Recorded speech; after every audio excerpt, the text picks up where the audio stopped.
নমস্কাৰ মেজমেলৰ মজিয়ালৈ আপোনাক জনাইছো আন্তৰিক আদৰণি প্ৰিয় দৰ্শক আজি মেজমেলত এজন বিশেষ অতিথিক আমি নিমন্ত্ৰণ কৰিছিলো আপোনালোকৰ সকলোৰে পৰিচিত একালৰ সুদক্ষ ক্ৰিকেটাৰ বৰ্তমানৰ অসমৰ মহাধিবক্তা এডভোকেট জেনেৰেল আৰু এজন প্ৰসিদ্ধ ক্ৰীড়া সংগঠক দেৱজিৎ শইকীয়া ডাঙৰীয়া নমস্কাৰ আপোনাৰ ব্যস্ততাৰ মাজত ষ্টুডিঅ'ত আপোনাক পাই আমি অত্যন্ত আনন্দিত শইকীয়া মই পোনপ্ৰথমে আপোনাক জানিব বিচাৰিছোঁ যে আমি সৰুৰে পৰাই আপোনাক জানিছিলোঁ এজন ক্ৰিকেটাৰ হিচাপে আপোনাক যেতিয়াৰ পৰা নাম শুনিছোঁ তেতিয়াৰ পৰাই আপুনি এজন সুদক্ষ ক্ৰিকেটাৰ ৰঞ্জি ট্ৰফি খেলিছিল উইলছ ট্ৰফি খেলিছিল ভাল খেলিছিল কিন্তু হঠাৎ আপুনি ক্ৰিকেট এৰি দিলে ক্ৰিকেট এৰি পেলাই হঠাৎ আইনৰ জগতত প্ৰৱেশ কৰিলে আৰু আইনৰ জগততো আপুনি ক্ৰিকেটৰ দৰেই বাউণ্ডেৰী ছিক্সাৰ কোবাই আছে এই দুটা কথা কি ক্ৰিকেট হঠাৎ কিয় এৰিলে আপুনি প্ৰাইম টাইমত এৰিছে যি সময়ত আপুনি পুৰা ফৰ্মত আছিল আৰু আইনৰ জগতত কিয় ভৰি দিলে চাওক অন্য সকলো য়াংষ্টাৰৰ দৰে ময়ো ক্ৰিকেটৰ কাৰণে আকৃষ্ট হৈছিলোঁ আৰু 1984 পৰা গুৱাহাটী নেহেৰু ষ্টেডিয়ামত গুৱাহাটী ক্ৰিকেট কোচিং চেণ্টাৰত প্ৰশিক্ষণ লৈছিলোঁ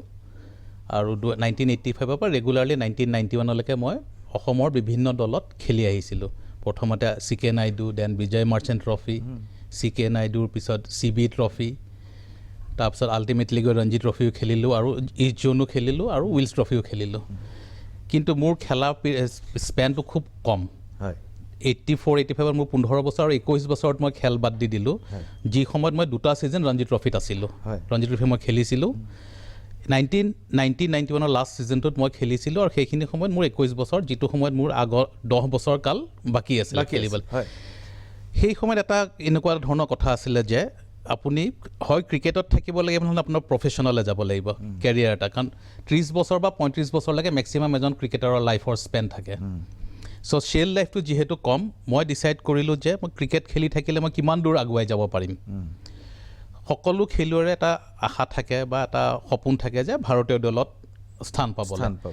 মই নিজকে এনালাইচিছ কৰি দেখিলোঁ যে মই সেইটো যোগ্য হয় নে নহয় মই ইষ্ট জোনলৈকে খেলিলোঁ কিন্তু ভাৰতীয় দললৈ খেলিব হ'লে এটা বেলেগ লেভেললৈ যাব লাগিব সেই পৰ্যায়টো মোৰ আছে নাই নিজক যদি এনালাইচিছ কৰোঁ আই চি চাম লিমিটেশ্যনছ বাট লিমিটেশ্যনছটোৱে মোক ইমান পিছপৰাই অনা নাছিলে 1991ত অসম ক্ৰিকেট সন্থাই এটা ডিচিশ্যন ল'লে যে তেওঁলোকে আউটষ্টেশ্যন গেষ্ট প্লেয়াৰ অসমলৈ আনিব আৰু আপুনি জানে যে মই এজন উইকেট কিপাৰ আছিলোঁ যদিও মই অসম দলত অ'পেনিঙৰ পৰা একদম টেইল এণ্ডাৰলৈকে বেটিং কৰিছোঁ I have centuries also' in Ranji trophy বা ৰঞ্জি ট্ৰফিত নহয় ষ্টেট মেটছত মই ৰেগুলাৰ চেঞ্চুৰি মাৰিছোঁ 50s মোৰ বহুত আছে but my main position was wicket keeper so' 1991ত অসম ক্ৰিকেট সন্থাই ডিচিশ্যন ল'লে যে they will bring 3 outstation players আৰু সেই সময়ত তেওঁলোকে দুজন খুব আগশাৰীৰ খেলুৱৈক অসম দললৈ লৈ আহিলে কোন আছিল সেই দুজন আছিলে লালচান্দ ৰাজপুত আৰু চন্দ্ৰকান্ত পণ্ডিত যেতিয়া সেইটো সময়ত ভাৰতীয় দলত ৰেগুলাৰ উইকেট কিপাৰ আছিলে তেওঁক যেতিয়া অসম দলে লৈ আহিলে লালচান্দ ৰাজপুত ভাৰতীয় দলৰ খেলুৱৈজনক অসম দললৈ লৈ আহিলে অসমে 5খন বা 6খন ৰঞ্জি ট্ৰফি মেটচ গোটেই ছিজনটোত খেলে আৰু মই যদি দেখোঁ যে যদি মই টিম মেইন 11ত স্থান নাপাওঁ মোৰ সপোনবোৰ আধা হৈ থাকিব I have to be practical I have to take a pragmatic decision so' যেতিয়া দেখিলোঁ যে চন্দ্ৰকান্ত পণ্ডিত অসমলৈ আহি গ'ল চ' উইকেট কিপাৰ পজিশ্যনটো এটাই থাকে চ' সেই এটা পজিশ্যনত যেতিয়া চন্দ্ৰকান্ত পণ্ডিতৰ লগত থাকিব তেতিয়া মই দেখিছোঁ যে আপোনাৰ ৱালখনত মই মূৰটো মাৰি থাকিলেও তেওঁক মই বিট কৰা সেইটো কেলিবাৰ মোৰ নাছিলে চ' মই ডিচাইড কৰিলোঁ যে I have to shift my career so' immediately মই ল'ত এডমিশ্যন ল'লোঁ 1991ত আৰু এডমিশ্যন লোৱাৰ লগে লগে দেখিলোঁ যে প্ৰত্যেক বছৰে ফাইনেল পৰীক্ষাবোৰ ল'ৰ LLB first year second year third year সদায় নৱেম্বৰৰ পৰা জানুৱাৰীৰ ভিতৰত পৰীক্ষাখিনি হয় আৰু ক্ৰিকেট ছিজনটো নৱেম্বৰৰ পৰা জানুৱাৰীৰ ভিতৰতে হয় so' I have to take a call either I stick to cricket or I stick to professional কিন্তু মোৰ ল'টো এইম নাছিলে লাইফত বাট যিহেতু ল'ত এডমিশ্যন ল'লোঁ মই কেতিয়াও ভবা নাছিলোঁ যে মই উকিল এজন হ'ম মোৰ এইমবিলাক বেলেগ আছিলে কিন্তু যেতিয়া দেখিলোঁ যে মই ল'ত এডমিশ্যন ল'লোঁ by default by accident whatever it may be মোৰ 3 বছৰ কাল অৰ্থাৎ 91 পৰা 94-95লৈকে মই 3 বছৰ ৰঞ্জি ট্ৰফি বা কেম্পতে যাব নোৱাৰিম because of my examination in law so' তেনেকৈ মই আৰু চন্দ্ৰকান্ত পণ্ডিত খেলিলে 2 বছৰ লালচান্দ ৰাজপুত খেলে তাৰপিছত বেলেগ আৰু আউটষ্টেশ্যন প্লেয়াৰ অনাৰ কথা চিন্তা কৰিলে চ' ইন টাইম মই ডিচাইড কৰিলোঁ যে I have to give it up cricket বাহিৰে অন্য কাম নাই কাৰণ মই দেখিছোঁ যে তাতে মই এনেই ক্ৰিকেট খেলি থাকিব পাৰিম কিন্তু মই যিটো এইম কৰি গৈ আছিলোঁ যে একদম হায়েষ্ট লেভেললৈকে সেইটোত মোৰ বাধা আহি পৰিলে ইট ৱাজ নট ডেট আই ওলাই আহিলোঁ কিন্তু যিহেতু অসম ক্ৰিকেট সন্থাই সেইটো সময়ত ডিচিশ্যন লৈছিলে যে আউটষ্টেশ্যন প্লেয়াৰ লৈ পেলাই অসম টীমটোৰ পাৰফৰ্মেঞ্চ ভাল কৰাব which I feel was a wrong decision কাৰণ 1991 পৰা 2018-19লৈকে আমি আউটষ্টেশ্যন প্লেয়াৰ আনি আছোঁ কিন্তু অসম দলে তাৰ পৰা বিশেষ একো অসুবিধা কৰিব নোৱাৰিলে অৰুণ লালে আহি বেংগলত আহি পেলাই যিটো ধৰণে গোটেই দলটোক এটা আগবঢ়াই লৈ গ'ল কিন্তু সেইটো অসমত যিকেইজন আউটষ্টেশ্যন প্লেয়াৰ সেইটোৱে নহ'ল তেওঁলোকৰ বেনিফিট হ'ল কিন্তু অসম দল cricket of Assam never got any benefit from bringing outstation players আপুনি কিবা ক'ব খুজিছে নাই মই সেইটোকে ক'ব খুজিছোঁ যে সেইকাৰণে মই 21 বছৰতে প্ৰফেচনেল ক্ৰিকেটৰ পৰা আঁতৰি আহি পেলাই আইনৰ জগতলৈ আহি মই এতিয়া আইনৰ বিষয়লৈ আহোঁ ক্ৰিকেটৰ কথা আমি আকৌ পাতিম হয় প্ৰথমতেই আপোনাক যেতিয়া মই সন্মুখত পাইছোঁ এডভকেট জেনেৰেল অসমৰ তেতিয়া দৰ্শকসকলে নিশ্চয় জানিব বিচাৰিব এটা কথা শেহতীয়া এটা খুব আলোচনা হৈ আছে সেই বিষয়টো জানিবৰ বাবে দৰ্শকে সদায় দেখি থকা যোৱা কেইদিনমানত আমাৰ সম্প্ৰচাৰিত এটা পেকেজ মই আপোনাক দেখাই লওঁ তে পেকেজটো চালে আপুনি গম পাব মই কি প্ৰশ্নটো আপোনাক সুধিব খুজিছোঁ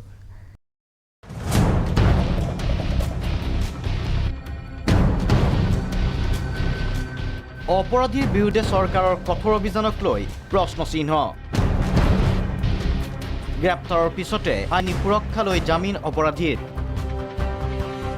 দুৰ্বল কেছ ডায়েৰীৰ বাবে জামিন সহ অভিযুক্তৰ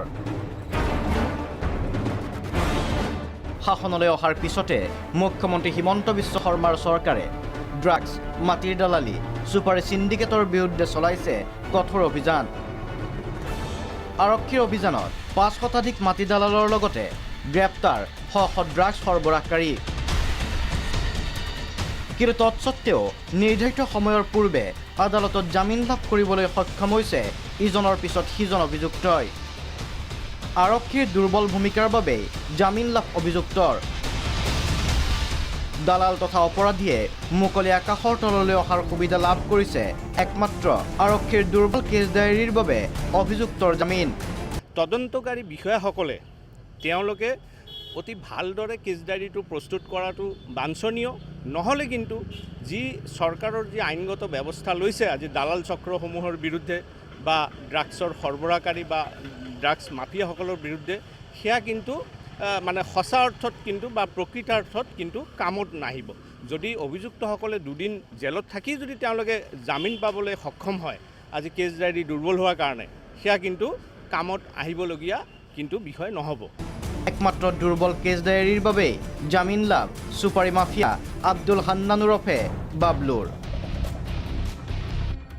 আৰক্ষীক আক্ৰমণ কৰি পলায়ন কৰা গোচৰতো জামিন বাবলুৰ অকল দুৰ্বল কেছ ডায়েৰীয়েই নহয় সময়মতে চাৰ্জশ্বিট নিদিয়াৰ বাবেও অভিযুক্তই লাভ কৰিছে জামিন কঠোৰ ধাৰাত অভিযুক্তৰ পিছতো জামিন ড্ৰাগছৰ ৰাণী সংগীতা ৰাণীৰ কেছ ডায়েৰীসমূহৰ সুৰুঙা বা কেছ ডায়েৰীসমূহ দুৰ্বল থকাৰ কাৰণে অনায়াসে অভিযুক্ত বা যি জামিন আবেদনকাৰী তেওঁলোকে অনায়াসে জামিন পাবলৈ সক্ষম হয় এই ক্ষেত্ৰত যদিও চৰকাৰী অধিবক্তা থাকে আদালতসমূহত চৰকাৰী অধিবক্তাও যদি এই ক্ষেত্ৰত তেওঁলোকে প্ৰটেষ্ট কৰে বা জামিন নামঞ্জুৰৰ কাৰণে আবেদন কৰে বা তেওঁলোকে জামিন খাৰিজ কৰাৰ কাৰণে যদি তেওঁলোকে যুক্তি দৰ্শায় কিন্তু কেছ ডায়েৰী যদি দুৰ্বল হয় তেতিয়াহ'লে চৰকাৰী অধিবক্তাৰ যি প্ৰটেষ্ট বা অবজেকশ্যন সেই অবজেকশ্যনো কিন্তু কামত নাহে আৰু চৰকাৰৰ নিৰ্দেশত সৌসিদিনা আৰক্ষীয়ে গ্ৰেপ্তাৰ কৰিছিল 5 শতাধিক মাটিৰ দালাল কিন্তু দুৰ্বল কেছ ডায়েৰীৰ বাবেই জামিন লাভ শতাধিক মাটিৰ দালালৰ একেদৰে চাৰ্জশ্বিট বিলম্বৰ বাবে জামিন ড্ৰাগছ সৰবৰাহকাৰীৰ মুখ্যমন্ত্ৰীৰ লগতে গৃহ বিভাগৰো দায়িত্বত আছে হিমন্ত বিশ্ব শৰ্মা তৎসত্ত্বেও কি কাৰণত এনে ঘটনা সংঘটিত হৈ আছে সেয়াই এক গুৰুত্বপূৰ্ণ প্ৰশ্ন শইকীয়া ডাঙৰীয়া মুখ্যমন্ত্ৰী সবল মুখ্যমন্ত্ৰী কঠোৰ কিন্তু কেছ ডায়েৰী দুৰ্বল শ মাটিৰ দালাল শ ড্ৰাগছ বেপাৰীয়ে অনায়াসে জামিন পালে অসম চৰকাৰৰ মহাধিবক্তা হিচাপে আপুনি এই ক্ষেত্ৰত কি ক'ব খোজে চাওক জামিনটো এটা natural course of judicial system জামিন পোৱা মাত্ৰ মানে এইটো নহয় যে তেখেতসকলক হেৰি একিউটেল দি দিলে বা সম্পূৰ্ণ ৰেহাই দিয়াৰ কথা নহয় কেছ এটা যেতিয়া এফআইআৰ এখন দিয়ে আজি যিটো মাটিল দালালৰ কেছটো আপুনি মাত্ৰ দেখুৱালে সেই কেছটোৰ এফআইআৰখন কোনদিনাখন লঞ্চ কৰিছে হয়তো আজি 10 দিন আগতে সেইখন এফআইআৰ লঞ্চ কৰিছে সেই কেছটোত যিখিনি ফেক্টছ দিয়া আছে এফআইআৰখনত সেইখিনিৰ ওপৰত ইনভেষ্টিগেশ্যন কৰিব লাগিব ইনভেষ্টিগেশ্যন প্ৰচেছটো কেতিয়া আৰম্ভ হয় once the FIR is launch অৰ্থাৎ ক্ৰিমিনেল প্ৰচিডিংছটো অন মোশ্যন কৰিবলৈ এফআইআৰখন লঞ্চ কৰে আৰু ইমিডিয়েটলি এৰেষ্ট কৰিছে চ' যিখিনি সময়ত এফআইআৰখন লঞ্চ কৰিছে তাৰপিছত যিখিনি ফেক্টছ তাতে দিয়া আছে এইখিনি আপোনাৰ যদি আমি সেইখিনি ইনভেষ্টিগেশ্যন কৰিব লাগে এটা ৰিজনেবল সময় দৰকাৰ হয় কেছ ডায়েৰীখন কেনেকৈ ডেভেলপ হ'ব ইনভেষ্টিগেশ্যনটো পৰ্যায়ক্ৰমে আগবাঢ়ি গ'লে কেছ ডায়েৰীত তথ্যবোৰ আহি থাকিব হয় ইনভেষ্টিগেশ্যন শেষ হোৱাৰ পিছত আইদাৰ কেছটো ফাইনেল ৰিপৰ্টত শেষ হ'ব নহ'লে চাৰ্জশ্বিট দিব আজি যিখিনি সময়ত বেল দিছে এইবিলাক যিবিলাক অপৰাধ সেইবিলাক খুব সাংঘাতিক গুৰুতৰ অপৰাধ নহয় আপুনি এইটো কেছ এটা ৰেপ কেছ বা এটা মাৰ্ডাৰ কেছৰ লগত কেতিয়াও তুলনা কৰিব নোৱাৰে ইয়াৰ আপোনাৰ যিটো কনভিকশ্যনৰ হেৰি পিৰিয়ড সেইটোও খুব কম এইবিলাক মানে খুব মেজৰ অফেন্সত নপৰে এতিয়া আপুনি আনহাতেদি চাওক আজি এফআইআৰ আমি ৰাকেশ পালৰ এগেইনষ্টত দিছোঁ আজি 5 বছৰতো তেওঁ বেল পোৱা নাই আৰু ইনভেষ্টিগেশ্যনটো গ্ৰেজুৱেলি চলি গৈ আছে চ' এই কেছবোৰত ইনিচিয়েল ষ্টেজত কেতিয়াবা কোৰ্টৰ ডিছক্ৰিপশ্যন থাকে বেইল দিয়াটোত আমি জোৰ জবৰদস্তি অসম চৰকাৰে বা চৰকাৰী পক্ষ বা প্ৰচিকিউশ্যনে আৰু বেইলটো ৰিজেক্ট কৰিব নোৱাৰে bail is a discretionary right of the honourable জাজেছ কোৰ্টে গোটেই ফেক্টছখিনি চাই পেলাই কোৰ্টে এটা মাইণ্ড মেকআপ কৰে যে আমি বেইলটো দিওঁ নে নিদিওঁ আৰু বেইল দিওঁতে কিছুমান কণ্ডিশ্যন দিয়া থাকে বেইল দিয়া মানে মানুহজন খালাচ হৈ গ'ল বুলি ক'ব নোৱাৰি তেওঁক বেইল দিছে বাট ইনভেষ্টিগেশ্যন উইল কণ্টিনিউ আৰু তেওঁ কিছুমান কণ্ডিশ্যন দিয়া থাকে যে he will regularly cooperate with the police regarding investigation তেওঁ সেই পাৰ্টিকুলাৰ পুলিচ ষ্টেচনটোৰ জুৰিছডিকশ্যনত থাকিব লাগিব বা সেই পাৰ্টিকুলাৰ আদালতৰ জুৰিছডিকশ্যনত থাকিব লাগিব কণ্ডিশ্যন থাকে চ' আপোনালোকে এইটো ভাবি নল'ব যে বেইল পাই গ'ল মানে আমাৰ কেছটো ফেইল মাৰিলে এটা কথাত আপুনি চাওক যে যিজন ড্ৰাগছ চুপাৰী মাফিয়াৰ কথা ইয়াত উল্লেখ কৰিছে বাবলু কিবা হান্নান আচ্ছা তেওঁ পুলিচক আক্ৰমণ কৰিবলৈ চেষ্টা কৰিছিল তাৰ কাৰণে তেওঁ ভৰিত গুলিয়াইছে তাৰপিছতো তেওঁ বেইল পাইছে এইটোতো এটা ক্ৰাইম বেইলটো পাইছে সেইটো কথাত আমি প্ৰচিকিউশ্যনৰ ফালৰ পৰা আমি একো কমেণ্ট দিয়া উচিত নহয় সেইটো আদালতৰ ডমেইনত থকা বস্তু এটা আমি কেছটো ইনভেষ্টিগেশ্যন কৰিব পাৰোঁ on behalf of the government and the prosecution side আৰু সেই তথ্যখিনি আমি কোৰ্টক জনাম বেইল দিব কোৰ্টে মেটেৰিয়েলছখিনি চাই প্লাছ ডিফেন্সৰ উকিলক কথাখিনি শুনি পেলাই কোৰ্টে এটা নিজে ফালৰ পৰা এটা হেৰি কৰে বাই ৰাইট তেওঁ বেইল পোৱা নাই it is a discretionary power of the court of the bench আৰু কোৰ্টে এনচিয়ৰ কৰিলে যে he will not fled away তেওঁ পলাই নাযায় তেওঁ কোঅপাৰেট কৰিব বা তেওঁ কোনো ধৰণৰ ইনফ্লুৱেঞ্চ নকৰে regarding the witness or the materials or the evidence তেনেকুৱা ধৰণৰ কিছুমান প্ৰটেকশ্যন কোৰ্টে লৈ পেলাইহে বেইলত দিয়ে এতিয়া আপুনি চাওক bail is a regular routine affair মই মানি ল'লোঁ এতিয়া আপুনি চাওক এই ঘটনাটো ঘটিছে বহুত বেছি সংখ্যক সেইটো হৈছে যে অপৰাধীয়ে পুলিচক আক্ৰমণ কৰিবলৈ চেষ্টা কৰে আৰু পুলিচে তেওঁৰ ভৰিত গুলিয়ায় মই নিজে 60টালৈকে হিচাপ কৰিলোঁ এতিয়া চাগে 70ৰ ওপৰ হ'ল তাৰ ওপৰত আৰু হিচাপ কৰিবলৈ বাদ দিলোঁ ইমান বেছি সংখ্যক ঘটনা একে সময়তে হ'ব পাৰেনে যে প্ৰতিজন অপৰাধীয়ে আৰক্ষীক আক্ৰমণ কৰে আৰু আৰক্ষীয়ে এইটো কৰে চ' এই বিষয়ে মই কেনেকৈ ক'ম কাৰণ মই সেইটো স্থানতো হেৰি নাই আৰু যিহেতু আপুনি মতামত প্ৰতিটো কেছৰ ফেক্টছ বেলেগ বেলেগ হ'ব নিশ্চয় কিন্তু এই যে এক্সট্ৰা জুডিচিয়েল একশ্যন সেই যিখিনি কোৱা আছে সেইখিনি আইনতে আছে সেই কথাখিনি আজিৰ তাৰিখত পুলিচ ষ্ট্ৰং হোৱাৰ কাৰণে তেওঁলোকে গম পাইছে যে আমি পলোৱাটো will be the best option so' সেইটো অপৰচুনিটি ল'ব পাৰে এতিয়া যিকেইজনে পলাইছে বুলি কৈছে আপুনি দেখিব যে দে আৰ হাৰ্ড ক'ৰ ক্ৰিমিনেলছ কিন্তু এই যে এক্সট্ৰা জুডিচিয়েল একশ্যনৰ যিটো সংখ্যা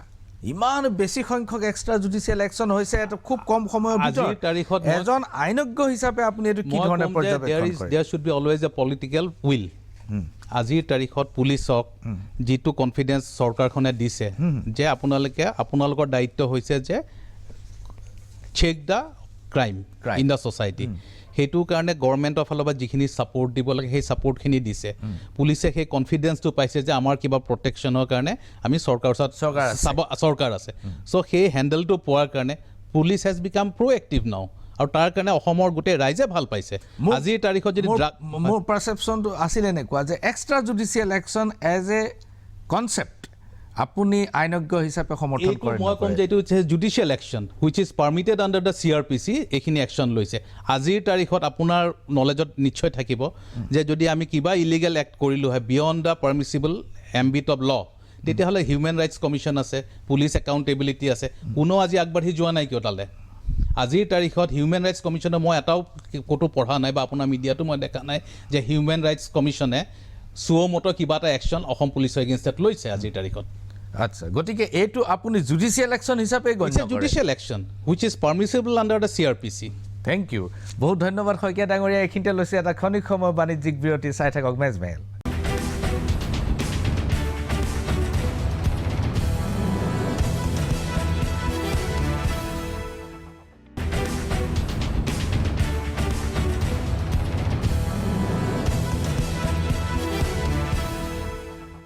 পুনৰ ঘূৰি আহিছোঁ মেজমেলৰ মজিয়ালৈ মেজমেলত আমাৰ অতিথি অসমৰ মহাধিবক্তা এডভকেট জেনেৰেল দেৱজিৎ শইকীয়া ডাঙৰীয়া আমি বিৰতিৰ পূৰ্বে আলোচনা কৰিছিলোঁ এক্সট্ৰা জুডিচিয়েল একশ্যনৰ কথাটো এতিয়া মই আহিব খুজিছোঁ আমাৰ অসমৰ নিজৰ বিষয় এটালৈ সেইটো হৈছে যে অসম চুক্তিৰ 6 নম্বৰ দফা কমিটিৰ ৰিপৰ্টটো এই 6 নম্বৰ দফা কমিটিটোত জাষ্টিছ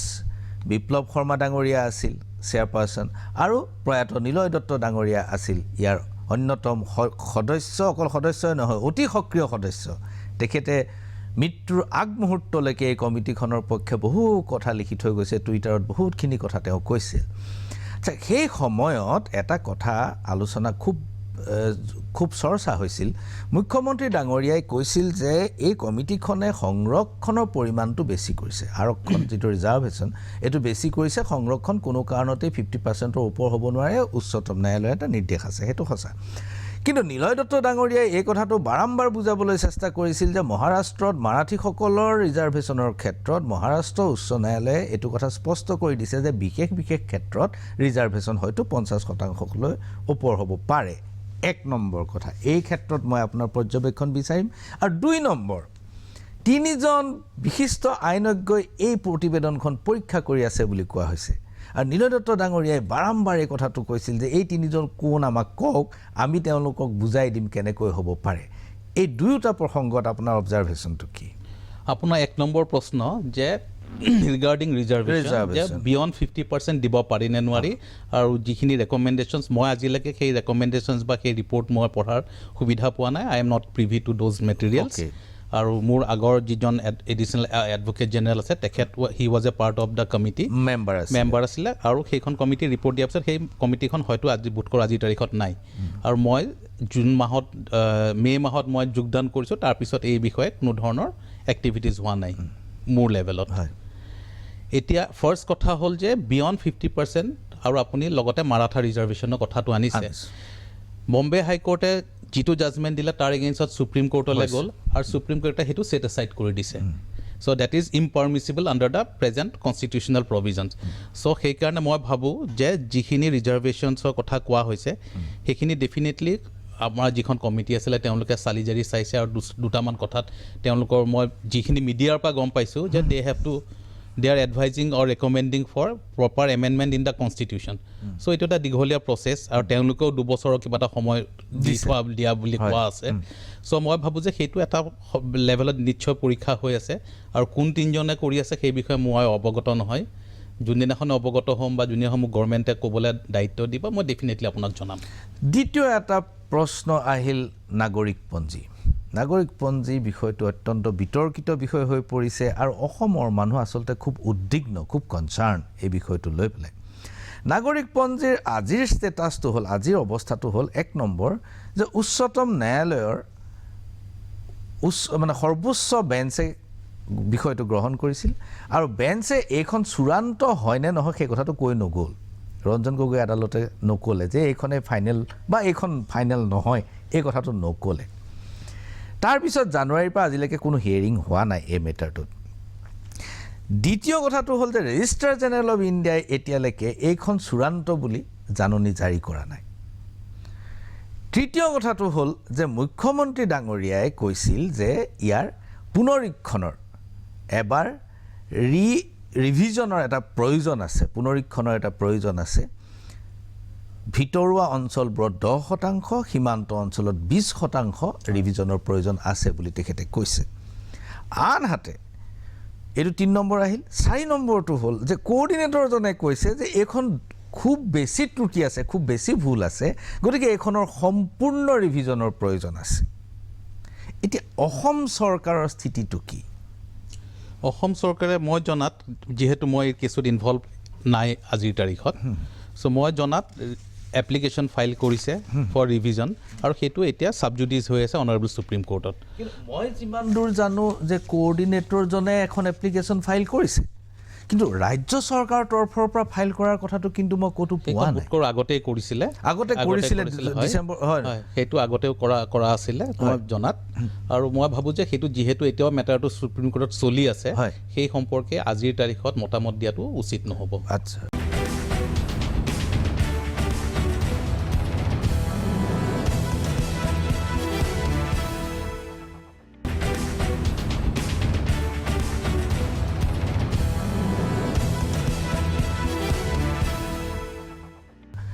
তৃতীয় এটা খুব গুৰুত্বপূৰ্ণ বিষয়, সেইটো ৰেভিনিউ ৰিলেটেড। যিহেতু এভিকশ্যন চলি আছে, গতিকে এইটো খুব মানে চেঞ্চিটিভ কথা। এতিয়া যিবোৰ অঞ্চলত এভিকশ্যন চলিছে, আপোনাৰ গৰুখুটি, এইটো এটা চৰ, ডাঙৰ চৰ, তাত বহু অভিবাসী মুছলমান মানুহ আছে। শেহতীয়াকৈ উচ্চ ন্যায়ালয়ে এটা নিৰ্দেশ দিছে যে লামডিং বনাঞ্চলত 1 হেক্টৰ নে 10 হেক্টৰ মাটিত তাত এটা এভিকশ্যন হ'ব লাগে। এইটো এভিকশ্যন প্ৰচেছটো আৰম্ভ হ'ব অক্টোবৰৰ এই মাহৰ পৰা। এতিয়া কথাটো হ'ল যে ন্যায়ালয়ে যেতিয়া এভিকশ্যন কৰিবলৈ নিৰ্দেশ দিব, তাত কোনো জাতি ধৰ্মৰ বিচাৰ নাহে। কিন্তু যেতিয়া চৰকাৰে যেতিয়া পলিটিকেল গভৰ্ণমেণ্টটোৱে হেণ্ডেল কৰিব, তাত কিন্তু এটা বিচাৰ আহে, খিলঞ্জীয়া আৰু অখিলঞ্জীয়া। এই ক্ষেত্ৰত আইনৰ স্থিতিটো কি হ'ব পাৰে? আপুনি যিটো কৈছে মই সেইটোৰ লগত একমত নহয়। যেতিয়া চৰকাৰেও য'ত এভিকশ্যনৰ কথা আহি পৰে বা ইলিগেল এনক্ৰ'চমেণ্টৰ কথা আহে, কোৰ্টেও কেতিয়াও জাতি ধৰ্ম নাচায় আৰু চৰকাৰেও নাচায়। আপোনাক মই এটা এক্সাম্পল দি দিওঁ। আজি 2 বছৰ আগত আমাৰ বিজেপি চৰকাৰখনে আমচাঙত এভিকশ্যন কৰিছিলে। প্ৰায় 980 ঘৰ মানুহক আমি এভিকশ্যন কৰালোঁ ফাৰ্ষ্ট ফেজত। ছেকেণ্ড ফেজটো এতিয়াও হোৱাগৈ নাই। আমচাঙত তাতে মই নাভাবোঁ যে কোনো ধৰণৰ মাইনৰিটিজ তাতে আছে। সেইটোতো কোৰ্টৰ অৰ্ডাৰ মতে হৈছিল, সেইটো কোৰ্টৰ অৰ্ডাৰ মতে হ'ব, কিন্তু চৰকাৰৰ যি ডিছক্ৰিপশ্যন, চৰকাৰৰ যিটো স্বমত নিজে যেতিয়া কৰিব, এতিয়া গৰুখুটিতো কোৰ্টৰ অৰ্ডাৰ নাই। সেইখন গভৰ্ণমেণ্টৰ লেণ্ড, আৰু আজিৰ তাৰিখত কোৰ্টত কেইবাটাও কেছ চলি আছে য'ত গভৰ্ণমেণ্টক কোৱা হৈছে যে ইলিগেল এনক্ৰ'চমেণ্টৰ গোটেই হিচাপখিনি দিয়া আৰু আমি কোৰ্টৰ ফালৰ পৰা অৰ্ডাৰ দিম। তেনেকুৱা not only regarding encroachment of government land, য'ত ট্ৰাইবেল বেল্ট আছে বা ট্ৰাইবেল ব্লকছ আছে, তাতো নন ট্ৰাইবেল যাৰ প্ৰটেকশ্যন নাই, তেওঁলোকক এনক্ৰ'চমেণ্ট যদি হৈ আছে, সেইখিনিৰ ওপৰতো এটা PIL চলি আছে। আচ্ছা, চ' যিদিনাখন আজিৰ তাৰিখত যিবিলাক কৰি আছে, আইনৰ ফালৰ পৰা গভৰ্ণমেণ্টে নিজে কৰিবই লাগিব। যিখিনিবোৰ মাটি অধিগ্ৰহণ কৰি ৰাখিছে বেআইনীভাৱে, আৰু ঠিক তেনেধৰণে বিভিন্ন ফৰেষ্ট এৰিয়াত আজিৰ তাৰিখত আমি কৰিমগঞ্জতো পাইছোঁ, লামডিঙত এইটো ফৰেষ্ট এৰিয়াত সোমাইছে, আমচাঙত সোমাইছে, বিভিন্ন আপুনি মৰিগাঁও ডিষ্ট্ৰিক্টত আজি 2 বছৰ আগত আমি ডাঙৰ কৰিলোঁ, দৰঙত কৰিলোঁ, মহৰখুটি। It's a part of the consequence, এটা ছিকুৱেঞ্চত চলি আছে। এইটো নহয় যে এটা পাৰ্টিকুলাৰ এৰিয়া, গোটেই অসমখনত বিভিন্ন জেগাত ইলিগেল এনক্ৰ'চমেণ্ট হৈ আছে। আপুনি এইকেইদিন যদি মিডিয়া চাই থাকে দেখিব ফিগাৰবিলাক বহুত ডাঙৰ। কিছুমান লেভেলত কোৱা হৈছে যে গোৱাতকৈও বেছি এৰিয়াত জিলা, আপুনিয়ে কৈছে গোৱা আৰু ছিকিম দুইখন লগ লগালে যিমান হ'ব সিমানখিনি মাটি এনক্ৰ'চমেণ্ট আছে। ইভেন গুৱাহাটীৰ ভিতৰত আন এটা PIL চলি আছে। গুৱাহাটীত আমি ৰিপৰ্ট দিছোঁ যে আমি কিমানখিনি মাটিত গভৰ্ণমেণ্টৰ লেণ্ডত এনক্ৰ'চমেণ্ট হৈ আছে, কিমানখিনিক আমি ছাকচেছফুলি উঠালোঁ আৰু কিমানখিনিক আমি উঠাবলৈ গৈ আছোঁ, সেইটো এটা PIL চলি আছে। It's a major problem. আৰু মই ভাবোঁ যে এই চৰকাৰ বা কোনো চৰকাৰে ইয়াতে কোনো ধৰণৰ ধৰ্ম, জাতি বা এনেকুৱা এথনিচিটি চাই পেলাই কামবোৰ নকৰে। গভৰ্ণমেণ্টক মাটি দৰকাৰ হৈছে for various public interest projects. সেইখিনি কৰাৰ কাৰণে যদি কোৰ্টে কোনোবা ধৰ্মৰ মানুহ তাতে হয়, এফেক্টেড হয়, গভৰ্ণমেণ্টে কোনো ধৰণৰ ৰিলিজিয়ন চাই পেলাই সেইবোৰ কাম কৰা নাই। এক্সাম্পলটো মই আপোনাক ক'লে আমচাঙত মেক্সিমাম মানুহ আপোনাৰ মেজৰিটি সম্প্ৰদায়ৰ তাতে, কিন্তু তাতোতো এনক্ৰ'চমেণ্ট আমি ক্লিয়াৰ কৰিছোঁ।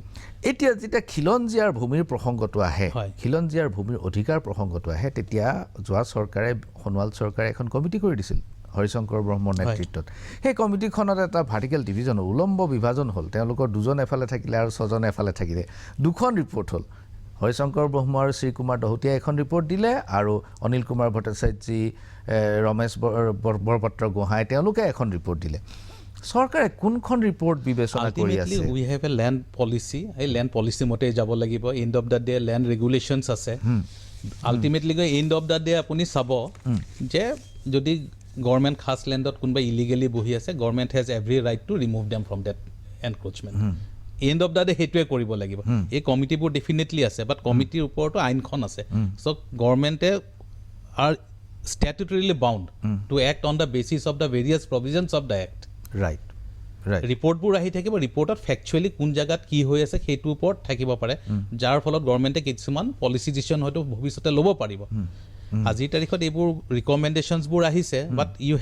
যিটো ডিচিশ্যনে চৰকাৰে ল'ব লাগিব it should be based and with the background of the ষ্টেটিউটত যিটো আছে সেইখিনি আমি বাইফাৰ্কেট কৰিব নোৱাৰোঁ unless we go' for a amendment of the statutes বহুত ধন্যবাদ শইকীয়া এইখিনিতে লৈছোঁ ক্ষণিক সময়ৰ বাণিজ্যিক বিৰতি চাই থাকক মেজমেল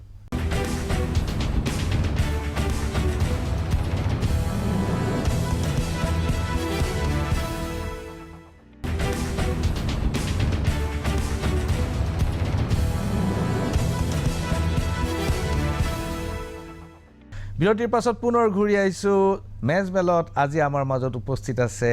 অসমৰ মহাধিবক্তা এডভকেট জেনেৰেল দেৱজিৎ শইকীয়া ডাঙৰীয়া আমি আইনৰ কথা কিয়দংশ পাতিলোঁ কিন্তু বহুত কথা পাতিবলৈ আছে মই আলোচনা কৰিব খুজিছোঁ ক্ৰিকেটৰ কথা আপুনি যিহেতু অসম ক্ৰিকেটৰো সাধাৰণ সম্পাদক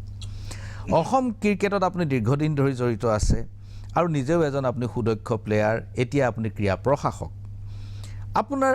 অসমৰ ক্ৰিকেটৰ বাবে ইমান দিনে কি প্ৰকল্প আপুনি সফলতাৰে কৰিলোঁ বুলি ভাবিছে চাওক মই এজ এডমিনিষ্ট্ৰেটৰ অসম ক্ৰিকেটৰ লগত খুব কম সময়ৰ কাৰণেহে জড়িত হৈ আছোঁ মই 2016 জুন মাহৰ পৰা ক্ৰিকেট সংস্থাৰ লগত মই জড়িত হৈ পৰিছিলোঁ প্ৰথম 3 বছৰ মই ভাইচ প্ৰেছিডেণ্ট হিচাপে আছিলোঁ আৰু জানুৱাৰী 2019ৰ পৰা মই আজিৰ তাৰিখত ছেক্ৰেটাৰী হিচাপে আছোঁ প্ৰথম 3 বছৰতো বিশেষ একো কৰিব পৰা নাই আপুনি যদি চাই মোৰ খেৰিখিনিত যে জানুৱাৰী 2019ৰ পৰা আমি আৰম্ভ কৰিছোঁ আমাৰ একচুৱেল ক্ৰিকেটৰ কামখিনি মই 2019ৰ জানুৱাৰীত দায়িত্ব ল'লোঁ আমাৰ ৰমেন দত্ত ডাঙৰীয়া তেখেত সভাপতি আৰু লগত আমাৰ এপেক্স কাউন্সিলৰ মেম্বাৰসকল ইলেক্টেড হ'ল আৰু আমি প্ৰথমতে অনুভৱ কৰিছিলোঁ যে অসমত ক্লাব ক্ৰিকেটৰ এটা প্ৰপাৰ ৱেত আমাৰ ছিষ্টেমেটিক ৱেত আমি ক্লাব ক্ৰিকেটটো পতা নাই আপুনি যদি চাই আজি বম্বে ক্ৰিকেট ডেভেলপ হৈছে ক্লাব ক্ৰিকেটৰ শ্ৰীলংকাৰ যদি ৰাষ্ট্ৰীয় দলটো চাই ক্লাব ক্ৰিকেটৰ পৰা গৈছে ঠিক তেনেকৈ পাকিস্তানতো ক্লাব ক্ৰিকেট খুব আগবঢ়া আমাৰ ইয়াতে ডিষ্ট্ৰিক্ট লেভেলৰ খেলবোৰৰ ওপৰত গুৰুত্ব দি আছিলে কিন্তু ডিষ্ট্ৰিক্টত 15-20 জন খেলুৱৈয়ে খেলিবলৈ পায় কিন্তু ক্লাবৰ ডেভেলপ নহ'লে আপুনি ডাঙৰ পুল এটা নাপাব চ' সেইকাৰণে আমি জানুৱাৰীত জইন কৰি 2019ত ফেব্ৰুৱাৰীৰ 15 তাৰিখৰ পৰা আমি Assam premier club championship Assam cricket সন্থাৰ আণ্ডাৰত আমি পাতা আৰম্ভ কৰিলোঁ য'ত আমি 320টা ক্লাবক ইনভলভ কৰালোঁ প্ৰত্যেকখন ডিষ্ট্ৰিক্টত 8ৰ পৰা 10টা টীম লৈ পেলাই অসম ক্ৰিকেট সন্থাই থ্ৰু ইটছ এফিলিয়েট আমি খেলখন চেণ্ট্ৰেলাইজ ৱেত পাতিলোঁ ফলত 320টা ক্লাব ইনভলভ হ'ল আৰু প্ৰায় 7,000 খেলুৱৈ ৰেজিষ্টাৰ্ড হ'ল So this is a big leap. আৰু পুলটো ডাঙৰ হৈ গ'ল যিসকল খেলুৱৈ ক্লাবত খেলে 15 জনকে যদি এটা ক্লাবত খেলে এখন ডিষ্ট্ৰিক্টত 150টা ফাৰ্ষ্ট ক্লাছ মানে ফ্ৰণ্ট ৰেংকিং প্লেয়াৰ আমি পালোঁ যিসকলে ডিষ্ট্ৰিক্টত মাত্ৰ 20 জনে পাইছিলে এতিয়া আমি 150 প্লেয়াৰ আমি প্ৰত্যেকখন ডিষ্ট্ৰিক্টৰ পৰা আগবঢ়াই আনিবলৈ সুবিধা পালোঁ যিসকলে আগতে ইমান চিৰিয়াছলি ক্ৰিকেটটো লোৱা নাছিলে বা ক্ৰিকেটৰ পৰা আঁতৰি গৈছিলে ডিষ্ট্ৰিক্ট টীমত পালেহে তেওঁ ষ্টেট টীমৰ কাৰণে চকু দিব পাৰে এতিয়া কি কৰিছোঁ আমি চিলেকশ্যন প্ৰচেছটো ফ্ৰম ক্লাব লেভেল আমি কৰি দিলোঁ যে ক্লাবৰ খেলখিনি আমি কমপ্লিটলি চিলেক্টৰক গোটেইবিলাক খেল পৰ্যবেক্ষণ কৰিব দিছোঁ আমি চেণ্ট্ৰেলাইজ ডাটা ছিষ্টেম এটা ৰাখিছোঁ গোটেই ষ্টেটিষ্টিক্স আমাৰ থাকে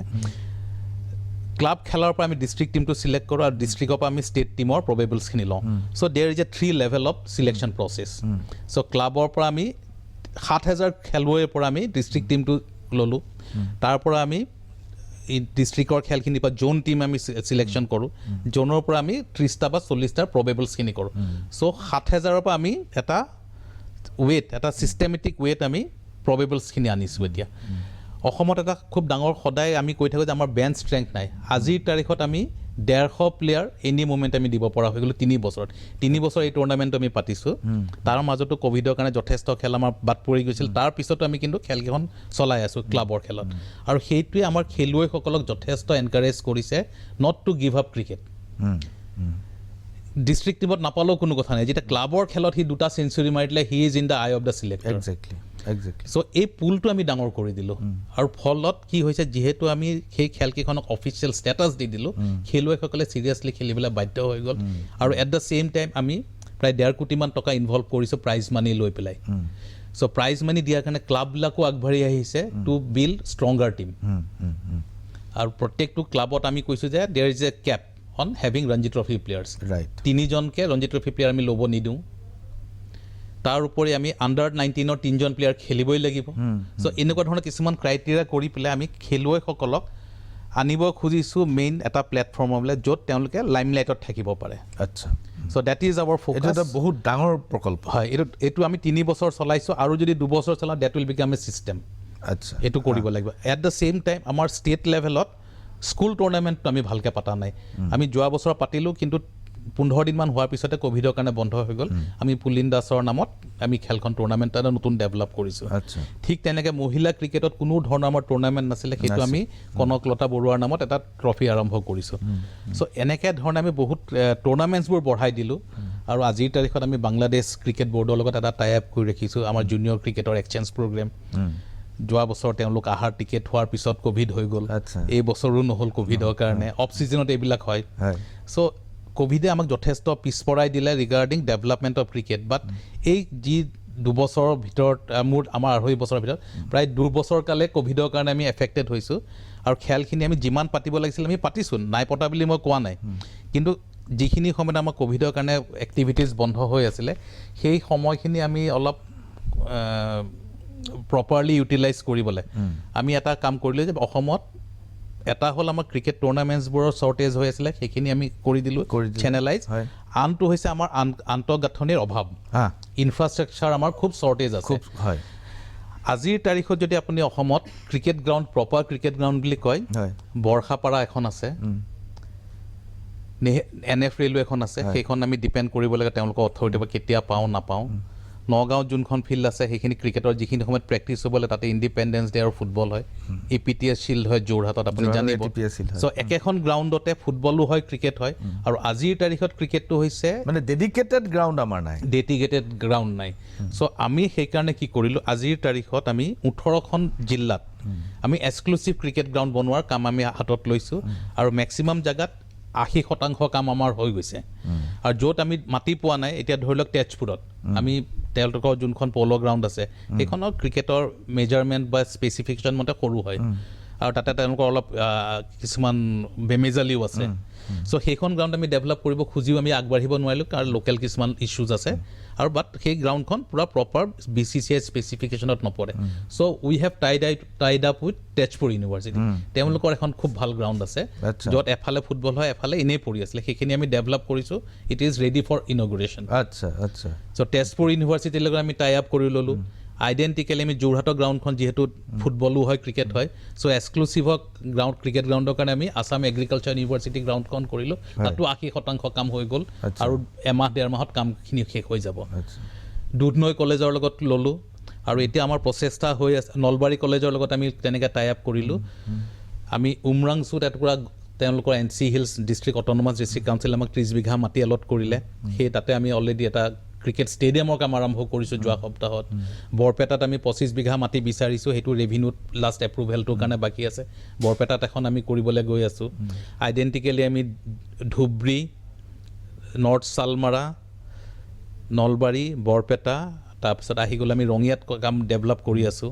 ঠিক তেনেকৈ তেজপুৰ বিশ্বনাথ চাৰিআলি চৰাইদেউ নাজিৰা তিনিচুকীয়াত আমি এটুকুৰা মাটি কিনাৰ ব্যৱস্থা কৰিছোঁ তেনেকৈ প্ৰায় 18খন জিলাত আমি এক্সক্লুচিভ গ্ৰাউণ্ড আৰু এইখিনি মই ভাবোঁ যে আগন্তুক 6 মাহৰ বা 8 মাহৰ ভিতৰত হৈ যাব আৰু ভৱিষ্যতৰ দিনত অসমত খেলুৱৈসকলে তেওঁলোকে প্ৰেক্টিছ কৰিবলৈ বা অনুশীলন কৰিবলৈ বা মেটচ খেলিবলৈ গ্ৰাউণ্ডৰ শ্বৰ্টেজ আৰু অভাৱ অনুভৱ নকৰিব আৰু ইয়াত অতি গুৰুত্বপূৰ্ণ কথা হৈছে যে তেওঁলোকে প্ৰপাৰ টাৰ্ফ উইকেটত খেলিব লাগিব আৰু সেইখিনি অসম ক্ৰিকেট সন্থাৰ নিজৰ আমাৰ কিউৰেটিং টিম আছে গ্ৰাউণ্ডছমেন আছে আমাৰ অসম ক্ৰিকেট সন্থাৰ তৰফে এইবোৰ আমি মেইনটেইন কৰি দিম আচ্ছা আৰু এইখিনি নোহোৱালৈকে অসমৰ বেটছমেনৰ পৰা আপুনি ৰান আশা নকৰিব ৰাইট যেতিয়ালৈকে আমি প্ৰপাৰ ষ্টেজ নিদিওঁ এজন ভাল আৰ্টিষ্টে ভাল গান গাব কেতিয়াও নোৱাৰে নোৱাৰে যেতিয়ালৈকে আমি ভাল ক্ৰিকেট পিচ এখন নিদিওঁ ভাল গ্ৰাউণ্ড এখন নিদিওঁ তেতিয়ালৈকে আপুনি অসমৰ ক্ৰিকেটাৰৰ পৰা সাংঘাতিক এক্সেপশ্যনেল পাৰফৰ্মেঞ্চো আপুনি আশা কৰিব নোৱাৰে so' what we are trying to do is to give them proper facilities with proper coaches then only we can expect results আজি বম্বে বহুত আগবাঢ়ি গ'ল বা বেলেগ জেগাবোৰ বহুত আগবাঢ়ি আজিৰ তাৰিখত আমি গুৱাহাটীতে আপুনি যদি চাই ক্ৰিকেট গ্ৰাউণ্ড কেইখন আছে বুলি ক'লে আপুনি এখন বা দুখনৰ বাহিৰে আপুনি নাম ল'ব নোৱাৰে নাই সঁচা আৰু যিকেইখন আছিলে সেইকেইখনো বন্ধ হয়, হয়। পুনাৰাম আছিলে চানমাৰী ফিল্ড আছিলে পেৰেড গ্ৰাউণ্ডখন আছিলে এইবিলাকতো গ্ৰাউণ্ড আজিকালি ক্ৰিকেট নহয় তাত। নাই নাই। নেহেৰু ষ্টেডিয়ামখন 7 বছৰ বন্ধ হৈ আছিলে আগৰ মাননীয় মুখ্যমন্ত্ৰী সৰ্বানন্দ সোণোৱালে আমাক অসম ক্ৰিকেট সন্থাক পাৰ্মিশ্যন দিয়াত আমি ডেভেলপ কৰি উলিয়াইছোঁ আৰু অহা মাহত তাতে মুস্তাক আলী BCCI টপ টীমকেইটাই আহি খেলিব। বম্বে বেংগল আচ্ছা। কৰ্ণাটকা গোটেইকেইটাই আহি পেলাই নেহেৰু ষ্টেডিয়ামত পুনৰ ক্ৰিকেট আৰম্ভ এইটো এটা হ'ব খুব ভাল নৱেম্বৰৰ 4 খবৰ তাৰিখৰ পৰা। ভাল খবৰ সেইটো। আৰু একেবাৰে সঁচা কথা মই পুনৰ আহিম ক্ৰিকেটৰ প্ৰসংগলৈ এইখিনিতে লৈছোঁ ক্ষণিক সময়ৰ বাণিজ্যিক বিৰতি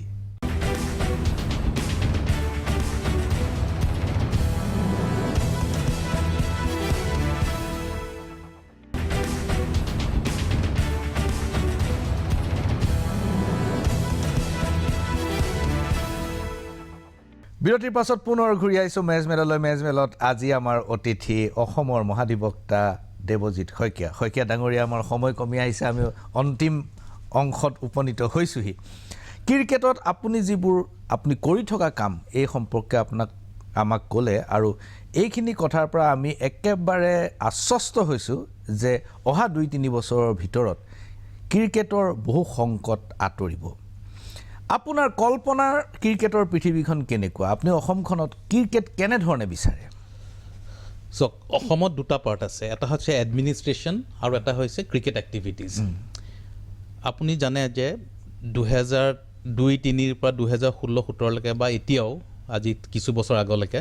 অসম ক্ৰিকেট এডমিনিষ্ট্ৰেশ্যন ছাইডত সদায় আপোনালোকে ৰং ৰিজনছৰ কাৰণে মিডিয়াত নিউজবোৰ আহিছিলে আজি 3 বছৰৰ পৰা আপুনি কোনো ৰং ৰিজনছৰ কাৰণে অসম ক্ৰিকেট সন্থা আজি মিডিয়াত নাই বিভিন্ন ধৰণৰ কৰাপশ্যনৰ কথা আপুনি পাই থাকিব so' that is one part যে we want a clean cricket administration অকল মই এইটো কোৱা নাই যে কৰাপশ্যনটো অকল ৰিগাৰ্ডিং ফাইনেন্সিয়েল এছপেক্টছ হয় corruption is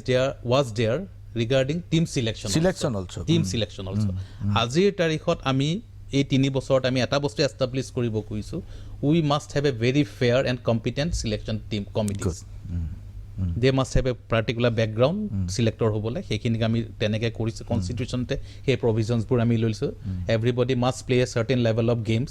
two qualify as a selector there is no interference from the Apex Council or from the office bearers of Assam Cricket Association on the selectors regarding team selection. We have ensured, I mean ensure korisu that there is a data bank of all the performances. প্ৰত্যেকখন খেলৰ data আমাৰ লগত থাকিব প্ৰত্যেকজন বেটছমেনে কিমান run কৰিছে বলাৰে কিমান wicket লৈছে ফিল্ডাৰ কিজনে কিমান কেচ লৈছে অল ডাটাজ আৰ এভেইলেবল আমাৰ ৱেবছাইটতো আছে আৰু ডাটা বেংকতো আছে চিলেক্টৰে সেইখিনিও চাব আৰু নিজেও গৈ খেলত উপস্থিত থাকিব চ' আৰু আজিৰ তাৰিখত আমি এটা এনচিয়ৰ কৰিছোঁ যে গোলাঘাটৰ 2জন দিব লাগিব যোৰহাটৰ এজনক দিব লাগিব গুৱাহাটীৰ 6জনক দিব লাগিব এই ছিষ্টেমবিলাক আমি কমপ্লিটলি এবলিছ কৰি দিলোঁ আজিৰ তাৰিখত আপুনি যদি চাই যোৱা 3 বছৰ ৰেকৰ্ড আণ্ডাৰ 19ত নলবাৰীত চেম্পিয়ন হৈছে নলবাৰীত এখন ক্ৰিকেট গ্ৰাউণ্ড নাই কিন্তু নলবাৰীত চেম্পিয়ন ধেমাজিত এখন প্ৰপাৰ ক্ৰিকেট গ্ৰাউণ্ড নাই আণ্ডাৰ 16ত ধেমাজিত চেম্পিয়ন হৈছে উই are trying to develop cricket in all districts of the state আমাৰ 41 প্লেয়িং ইউনিটছ আছে চবতে ডেভেলপ হ'ব লাগিব আজিৰ তাৰিখত যে ধেমাজিৰ ল'ৰাজনে ভাল খেলিছে he will get entry to the state team এইটো আমি এনচিয়ৰ কৰিছোঁ আৰু কোনো ধৰণৰ কোটা ছিষ্টেম নাই কোনো ধৰণৰ এক্সটাৰ্নেল ইণ্টাৰফিয়াৰেঞ্চ নাই আজিৰ তাৰিখত কোনো পলিটিকেল হায়াৰ আপছ কোনো ধৰণৰ মিনিষ্টাৰ কোনো ধৰণৰ অন্য ব্যক্তিয়ে আমাক কোনো ধৰণৰ ফোন কৰি পেলাই আজি ৰিকুৱেষ্ট নকৰে আৰু কৰিলেও তাৰ কোনো প্ৰপাৰ ৰেছপন্স আমাৰ ফালৰ পৰা নাপায় ফৰ এনি প্লেয়াৰ্ছ চিলেকশ্যন সেইটো আমি এনচিয়ৰ কৰিছোঁ চিলেক্টৰক কৈছোঁ যদি কোনোবা জেগাত কিবা গণ্ডগোল হয় you will be first answerable right so' selectors are also' under scanner so' তেওঁলোকে খুব ফেয়াৰলি কাম কৰি আছে আমাৰ পাৰফৰ্মেঞ্চ ক'ৰবাত ভাল হ'ব বেয়া হ'ব সেইটো বেলেগ কথা কিন্তু ট্ৰেন্সপাৰেন্সিটো আছে ট্ৰান্সপাৰেঞ্চিটো আছে কোনো এজন প্লেয়াৰে ক'ব নোৱাৰে আৰু আজিৰ তাৰিখত যিহেতু ভেৰি অবজেক্টিভ ৱেত চিলেকশ্যন হৈ আছে চবৰ ডাটাবোৰ আছে ষ্টেটিষ্টিক্সবোৰ আছে চ' কাকো আমি ইগন'ৰ কৰিব নোৱাৰোঁ ভাল খেলিলে দিবই লাগিব এখনত নহ'ব পাৰে ছেকেণ্ড মেটছত পাব কনচিষ্টেঞ্চিটো আমি চাই আছোঁ এখনত চেঞ্চুৰী মাৰিলে নাপায় এতিয়া যিহেতু নাম্বাৰ অফ মেটচেছ বহুত বাঢ়ি গ'ল চ' পাৰফৰ্মেঞ্চৰ কনচিষ্টেঞ্চিও লাগিব আগতে এখন খেলা হয় এখনত 50 এটা মাৰিলে he will get A entry to the team এতিয়া নহ'ব এতিয়া যে 10খন খেলা হৈছে 8খনত তুমি ৰান কৰিব লাগিব এটা আপোনালোকে এটা প্ৰবেবিলিটি উলিয়াই লয় পিছৰখিনি কিমান হ'বগৈ পাৰে একজেক্টলি এতিয়া সেই ধৰণৰ আমি গোটেই বস্তুটো এটা খুব অবজেক্টিভ ৱেত চিলেকশ্যনটো কৰিছোঁ যাতে এইটোৱে প্লেয়াৰখিনিক ভাল পাৰফৰ্ম কৰিবলৈ কনফিডেন্সটো দিয়ে যেনেকৈ আজিৰ তাৰিখত APSC ভাল হোৱাৰ কাৰণে ষ্টুডেণ্টছে পঢ়া আৰম্ভ কৰিছে ৰাইট শইকীয়া ডাঙৰীয়া আপুনি এইখিনিতে এটা বৰ গুৰুত্বপূৰ্ণ কথা কৈছিল আপোনাৰ উত্তৰটো আৰম্ভণিতে কৈছিল যে ফৰ ৰং ৰিজনছ আমি মেডিয়াত আছিলোঁ যে যিবিলাক ঘটনা মেডিয়াত ওলাই আছিল সেইবিলাক ক্ৰিকেটৰ কথা নাছিল একজেক্টলি সেইবিলাক আছিল ক্ৰিকেটৰ লগত জড়িত দুৰ্নীতিৰ কথা কিন্তু সঁচা কথা আজি কেইবাবছৰ ধৰি সেইবোৰ আমি শুনিবলৈ পোৱা নাই এইটো একেবাৰে সঁচা কথা এতিয়া আপুনি কিন্তু অসম ক্ৰিকেটৰ দায়িত্ব লোৱাৰ সময়তে কৈছিল মই কাৰো নাম নকওঁ কিন্তু কেইজনমান মানুহৰ বিৰুদ্ধে আপুনি এজাহাৰ দাখিল কৰিম বুলি তেতিয়াই ঘোষণা কৰিছিল হয় আৰু আপুনি কৰিলেনে বা কৰিবনে একদম অতি সোনকালে এজাহাৰ দাখিল হৈ আছে 2016 বা 2019ৰ যিখিনি ফাইনেন্সিয়েল ইৰেগুলাৰিটিজ আছিলে আমি খুব ছিষ্টেমেটিক ৱেত গৈছোঁ আমি ফাৰ্ষ্ট কমপ্লেইনখিনি ল'লোঁ ভেৰিফিকেশ্যন কমিটি এখন বনাই দিলোঁ তেওঁলোকে ভেৰিফাই কৰিলে ভেৰিফিকেশ্যন কমিটিখিনি ৰিপৰ্ট অহাৰ পিছত প্ৰপাৰ অৰ্গেনাইজেশ্যনৰ থ্ৰুৱেদি আমি সেইবিলাকৰ ফাইনেন্সিয়েল এনালাইচিছ কৰিছোঁ কৰি পেলাই আমি গোটেই বস্তুখিনি আমাৰ যিখন আজি 20 দিন আগত কাজিৰঙাত AGM হৈছিলে তাতে আমি গোটেইখিনি সকলো মেম্বাৰৰ আগত দাখিল কৰিছোঁ আৰু তেওঁলোকৰ পৰা আমি পৰামৰ্শ লৈছোঁ যে কি কৰা উচিত সকলোৱে বিনা দিগদাই কৈ দিছে যে ক্ৰিমিনেল প্ৰচিকিউশ্যনছ আৰম্ভ কৰিব লাগে কাৰ বিৰুদ্ধে মই নামকেইটা আজি এতিয়াই নকওঁ আপোনাক নামটো ইম্পৰ্টেণ্ট নহয় কিন্তু আমাৰ action against those persons who are responsible for creating anomalies in the financial aspects of ACA সেইটো ইম্পৰ্টেণ্ট সেইটো আমি কৰিম আৰু তাতে আমি এইটোও কৰিলোঁ যে সেই যিকেইজন মানুহৰ এগেইনষ্টত অবজেকশ্যন আহিছিলে বা তেওঁলোকৰ এগেইনষ্টত কিবা পাইছিলে তেওঁলোকক আমি এটা সুবিধাও দিছিলোঁ যে এখন চিঠি দি পেলাই ক'লোঁ যে ইমানখিনি টকাৰ খেলি মেলি হৈছে সেই পইচাখিনি আপোনালোকে ৰিফাণ্ড কৰি দিয়ক যদি ৰিফাণ্ড কৰি দিয়ে তেতিয়াহ'লে হাউচক আমি দিম আৰু হাউচে যদি কয় যে তোমালোকে এইটো বস্তু তাতে শেষ কৰা কিন্তু সেইটো নহ'লগৈ এতিয়া আমি FIR-খন ৰেডি কৰি আছোঁ মই ভাবোঁ যে আগন্তুক 10 দিনৰ ভিতৰত FIR-খন দাখিল হ'ব শইকীয়া ডাঙৰীয়া ক্ৰিকেট প্ৰশাসন এটা খুব গুৰুত্বপূৰ্ণ কথা ভাৰতবৰ্ষত ক্ৰিকেট প্ৰশাসনক লৈ পেলাই বিতৰ্ক শেষ নাই হয় আৰু শেহতীয়াকৈ যোৱা কেইবছৰমানৰ আগতে যি লোধা আয়োগ গঠন কৰা হৈছে তাৰো কিছুমান নিৰ্দেশনা দিয়া হৈছে এতিয়া সেই হিচাপত আপুনি নিজে এজন এডভোকেট জেনেৰেল কনষ্টিটিউশ্যনেল পদবীত আছে এতিয়া লোধা আয়োগৰ নিৰ্দেশ মতে আপুনি ক্ৰিকেট এডমিনিষ্ট্ৰেটৰ হৈ থাকিব পাৰেনে হয় তাতে কোৱা আছে যে আপুনি অফিচ বিয়াৰৰ হ'বলৈ হ'লে আপোনাৰ কিছুমান ডিছকুৱালিফিকেশ্যন আছে যেনে আপুনি গভৰ্ণমেণ্ট ছাৰ্ভেণ্ট হ'ব নোৱাৰে পাব্লিক অফিচ হোল্ডাৰ হ'ব নোৱাৰে আৰু 3 নম্বৰ মিনিষ্টাৰ হ'ব নোৱাৰে আজিৰ তাৰিখত কিছুমান সুপ্ৰিম কোৰ্টে অৰ্ডাৰ দিয়া আছে ৱেডাৰ এডভোকেট জেনেৰেল পষ্টটো গভৰ্ণমেণ্ট ছাৰ্ভেণ্ট হয় গভৰ্ণমেণ্ট ছাৰ্ভেণ্টো নহয়েই গভৰ্ণমেণ্ট নহয় whether it is a public office it is not a public office বুলি 1967তে কিছুমান জাজমেণ্ট আছে আচ্ছা So that is one issue. That is a legal issue whether the post of Advocate General is a public office or not. He is just an advocate of the government. আজিৰ তাৰিখত এজন মিনিষ্টাৰৰ ওচৰত পাব্লিকে গৈ পেলাই বহুত ধৰণৰ আপত্তি উজৰ আপত্তি বা কাম কৰাব পাৰে এডভোকেট জেনেৰেলৰ ওচৰত কোনো পাব্লিকৰ এণ্ট্ৰি নাই নাই হি ইজ ৱেডাৰ সেইকাৰণে কৈছে he is just a lawyer of the government তাত অফিচ অফ প্ৰফিটৰ কথাটো নাই অফিচ অফ প্ৰফিট ইজ এইটো ইছ্যুৱে নহয় ইছ্যুৱে নহয় that is number 1 number 2 public office is a very wide term so' সেইটো ক্লেৰিফিকেশ্যন দিবৰ কাৰণে BCCI আজি এবছৰ আগতে এখন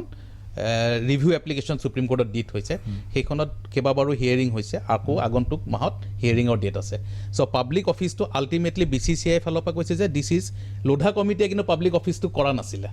মই আপোনাক কৈ দিওঁ লোধা কমিটিৰ ৰেকমেণ্ডেশ্যনত দুটা বস্তু ৰেষ্ট্ৰিকশ্যনছ আনি দিছিলে ডিছকুৱালিফিকেশ্যন আছে ওৱান ইজ মিনিষ্টাৰ্ছ আদাৰ ওৱান ইজ গভৰ্ণমেণ্ট ছাৰ্ভেণ্ট BCCIৰ ভিতৰত সেইটো সময়ত কিছুমান এডমিনিষ্ট্ৰেটৰ আছিলে বা অফিচিয়েলছ কিছুমান আছিলে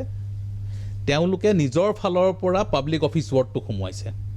আচ্ছা আপোনাক মই অন ৰেকৰ্ড কৈছোঁ তেওঁলোকৰ বাইলত তাৰমানে এইটো ইনক্লুড কৰা এইটো নিজে সোমোৱাইছে this was not recommended by Lodha committee আচ্ছা that has been highlighted now in the review application আচ্ছা আৰু আচ্ছা অকল সেইটোৱে নহয় বিভিন্ন আমি ৰিভিউৰ কাৰণে কেইবাখনো দাখিল কৰিছোঁ বিভিন্ন পইণ্ট আছে সেই ৰিভিউ এপ্লিকেশ্যনত গোটেইখিনি কথা দিয়া আছে য'ত public office holder was not included in the original recommendation of Lodha committee. আচ্ছা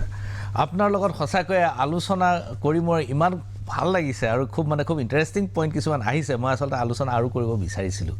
মই অতি সোনকালে আপোনাক পুনৰ ষ্টুডিঅ'ত লগ পোৱাৰ মই আশা ৰাখিলোঁ আইন আৰু ক্ৰিকেটৰ বহুত কথাই ক'বলৈ থাকি গ'ল আজিলৈ ইমানতে সামৰিছোঁ নমস্কাৰ Namaskar. Thank you.